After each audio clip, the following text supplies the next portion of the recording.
that I may know how to sustain the weary with a word. Morning by morning he wakens my ear to listen as those who are taught. The Lord God has opened my ear, and I was not rebellious. I did not turn backwards. I gave my back to those who struck me, and my cheeks to those who pulled out the beard. I did not hide my face from insult and spitting. The Lord God helps me. Therefore I have not been disgraced. Therefore I have set my face like flint, and I know that I shall not be put to shame. He who vindicates me is near. Who will contend with me? Let us stand up together. Who are my adversaries? Let them confront me. It is the Lord God who helps me. Who will declare me guilty?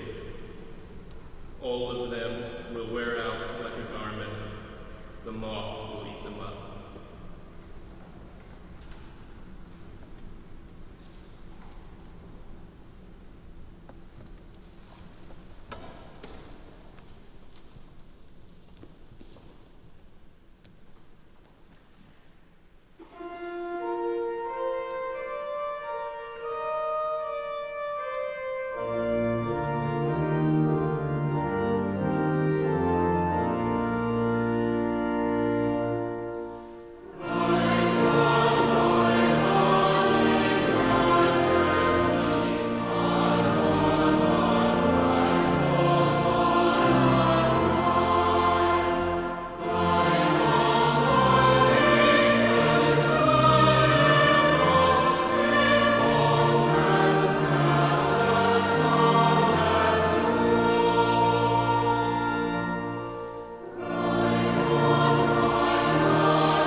Break the box and shed the nard.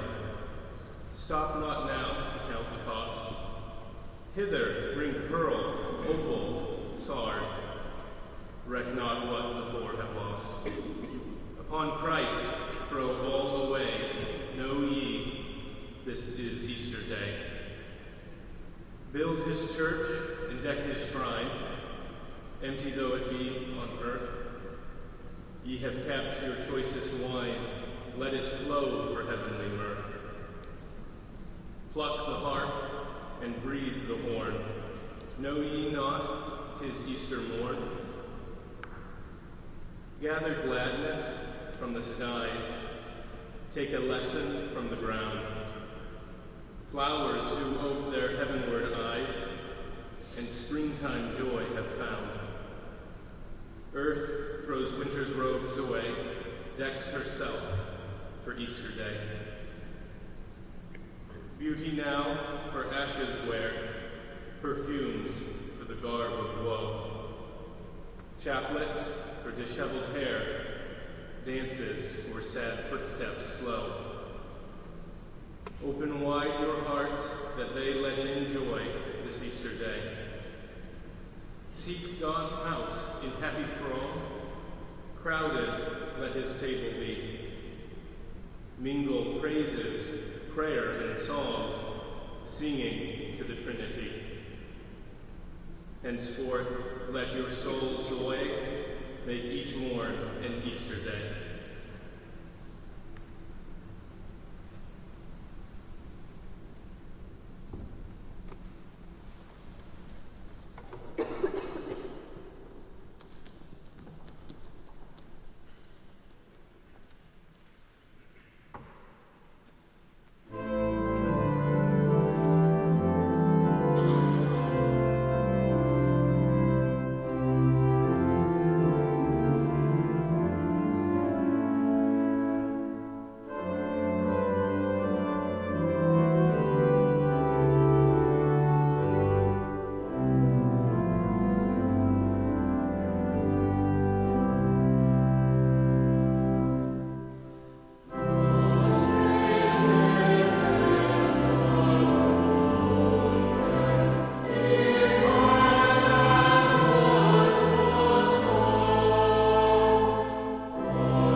universal fashion of this knot methinks I saw.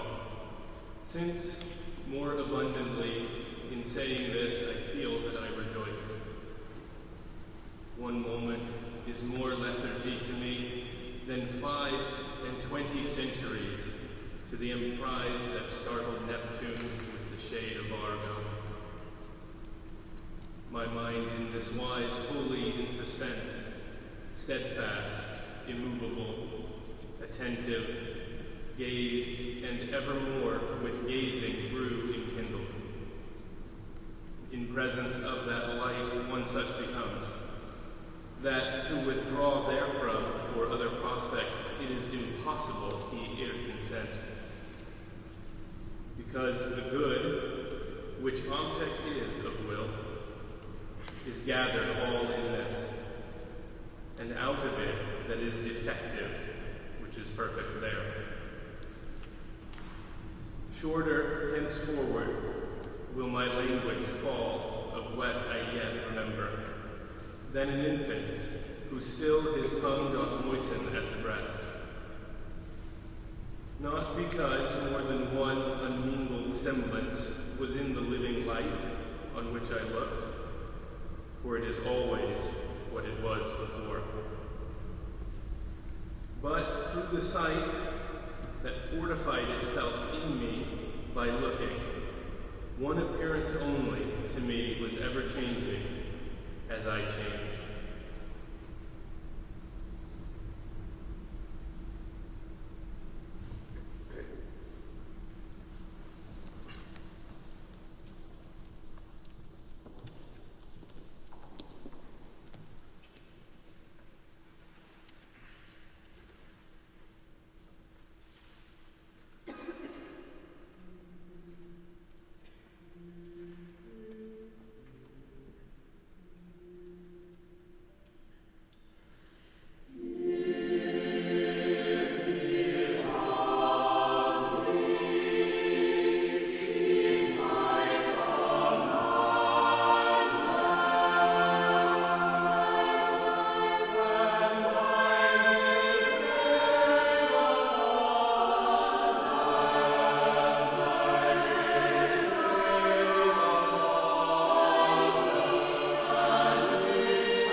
Within the deep and luminous subsistence of the high light appeared to me 3 circles, and by the second seemed the first reflected as rainbow is by rainbow, and the third seemed a fire that equally from both is breathed. Oh, how all speech is feeble and falls short of my conceit, and this to what I saw is such, 'tis not enough to call it little. O light etern, soul in thyself that dwellest, soul knowest thyself, and known unto thyself, and knowing, lovest, and smilest on thyself. That circulation, which being thus conceived, appeared in thee as a reflected light, when somewhat contemplated by mine eyes, within itself, of its own very color, seemed to me painted with our effigy, wherefore my sight was all absorbed therein.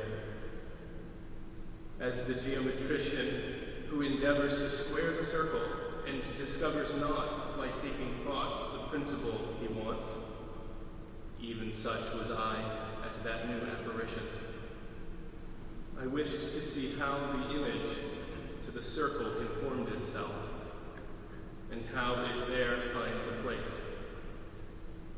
But mine own wings were not enough for this. Had it not been that then my mind there smote a flash of lightning, wherein came its wish.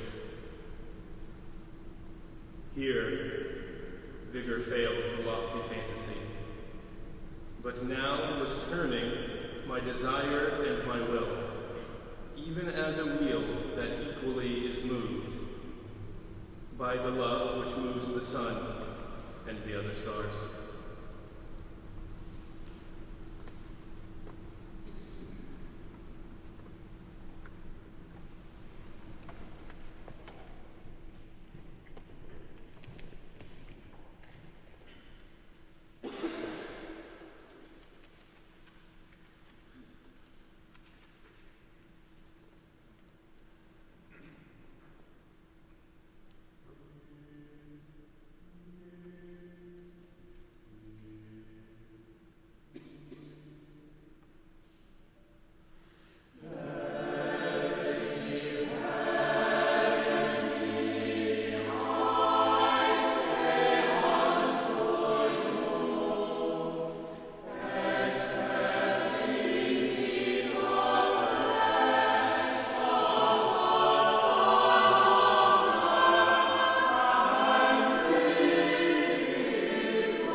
Consider the subtleness of the sea, how its most dreaded creatures glide underwater, unapparent for the most part, and treacherously hidden beneath the loveliest tints of azure.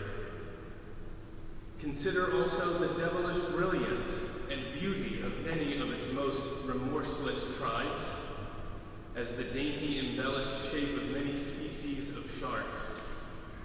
Consider, once more, the universal cannibalism of the sea, all whose creatures prey upon each other, carrying on eternal war since the world began.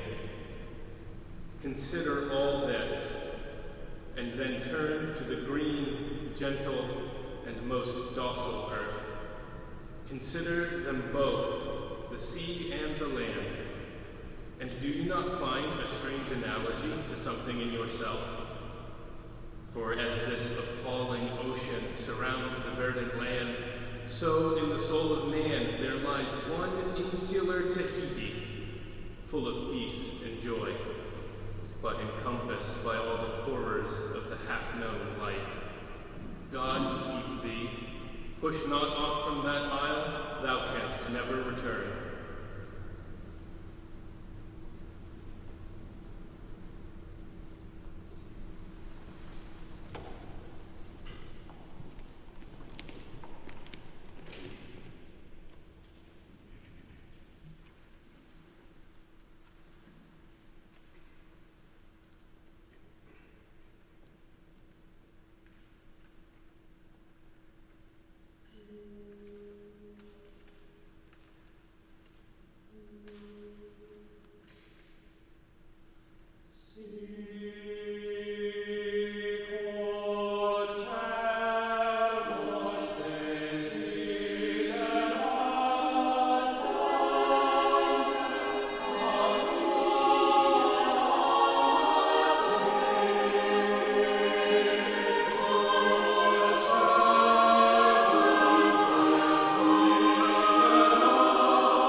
uncertain hour before the morning, near the ending of interminable night, at the recurrent end of the unending, after the dark dove with the flickering tongue had passed below the horizon of his homing, while the dead leaves still rattled on like tin over the asphalt, where no other sound was between 3 districts whence the smoke arose. I met one walking, loitering and hurried, as if blown towards me like the meadow leaves before the urban dawn, wind unresisting. And as I fixed upon the downturned face that pointed scrutiny with which we challenged the first met stranger in the waning dusk, I caught the sudden look of some dead master whom I had known, forgotten, half recalled, both one and many. In the brown baked features, the eyes of a familiar compound ghost, both intimate and unidentifiable. So I assumed a double part and cried, and heard another voices cry, "What are you here?" Although we were not. I was still the same, knowing myself, yet being someone other. And he, a face still forming. Yet the words sufficed to compel the recognition they preceded. And so, compliant to the common wind, too strange to each other for misunderstanding, in concord at this intersection, time of meeting nowhere, no before and after, we trod the pavement in a dead patrol. I said, "The wonder that I feel is easy, yet ease is cause of wonder. Therefore speak. I may not comprehend, may not remember." And he, "I am not eager to rehearse my thoughts and theory, which you have forgotten. These things have served their purpose, let them be. So, with your own, and pray they be forgiven by others, as I pray you to forgive both bad and good. Last season's fruit is eaten, and the full-fed beast shall kick the empty pail. For last year's words belong to last year's language, and next year's words await another voice. But, as the passage now presents no hindrance to the spirit unappeased and peregrine, between 2 worlds become much like each other, so I find words I never thought to speak, in streets I never thought I should revisit, when I left my body on a distant shore. Since our concern was speech, and speech impelled us to purify the dialect of the tribe, and urge the mind to aftersight and foresight, let me disclose the gifts reserved for age, to set a crown upon your lifetime's effort. First, the cold friction of expiring sense without enchantment, offering no promise, but bitter tastelessness of shadow fruit, as body and soul begin to fall asunder. Second, the conscious impotence of rage at human folly, and the laceration of laughter at what ceases to amuse. And last, the rending pain of reenactment of all that you have done and been, the shame of things ill done and done to others harm, which once you took for excuse of virtue. Then fool's approval stings and honor stains from wrong to wrong, the exasperated spirit proceeds, unless restored by that refining fire where you must move in measure like a dancer. the day was breaking. In the disfigured street he left me with a kind of valediction and faded on the blowing of the horn.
With the drawing of this love and the voice of this calling, we shall not cease from exploration, and the end of all our exploring will be to arrive where we started and know the place for the first time. Through the unknown, unremembered gate, when the last of earth left to discover is that which was the beginning. At the source of the longest river, the voice of the hidden waterfall, and the children in the apple tree not known, because not looked for, but heard, half heard, in the stillness between two waves of the sea. Quick now, here, now, always, a condition of complete simplicity, costing not less than everything, and all shall be well, and all manner of things shall be well, when the tongues of flames are enfolded into the crowned knot of fire, and the fire and the rose are one.